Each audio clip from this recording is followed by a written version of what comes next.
was hoping you could help us also understand another kind of central number we hear here a lot, 1.5 degrees Celsius.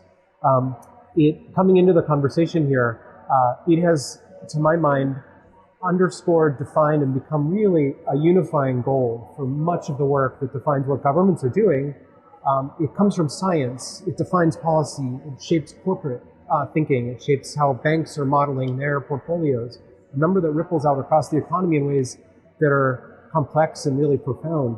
At the same time, it's a number that I understand is increasingly in question, and yet that doesn't underscore or take anything away from the urgency to keep to it, even as we may approach and exceed it. I was hoping you could help frame us and understand where we are at, where that number comes from, and how important that is.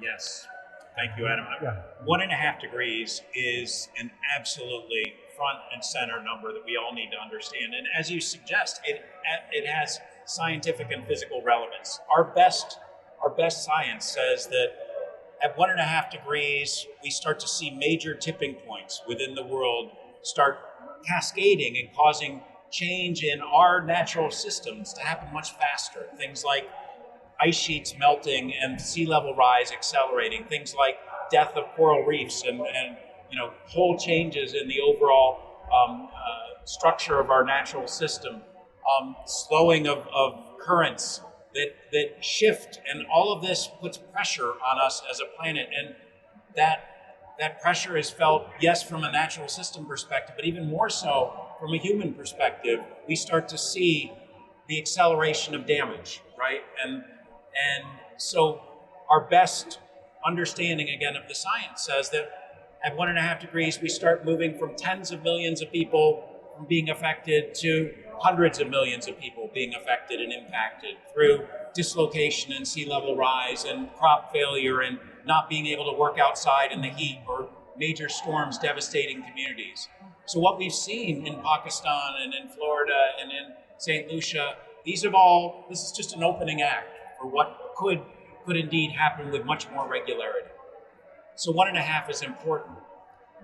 We're close. We're knocking on the door right now of 1.5. And the World Meteorological Organization, International IMO, has basically said within the next 5 years, 50% chance that we exceed even temporarily 1.5 degrees. And that for all of us needs to be really a moment of resolution for us to commit and recognize that we need to move faster and with extraordinary urgency, right? Because we are just at that tipping point right now. At the same time, I hold this tension of us certainly knocking on that door. I see that we are closer than ever to really tipping our economic and our solution space to rise to this challenge, right? And we're at a point where 90% of the world, renewables are more cost effective than fossil fuels. We're at a point where we're massively scaling our ability to use electrification and efficiency at scale. We're at a moment, right, where we can see very clearly we've peaked fossil fuel use, which probably happened in 2019 by our numbers, and is going to bounce around a little bit here for the next few years, but then will precipitously fall.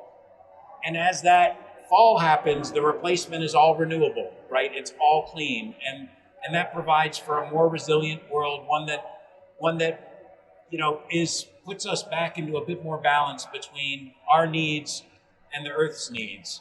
And that's the future that we at RMI are trying to accelerate here.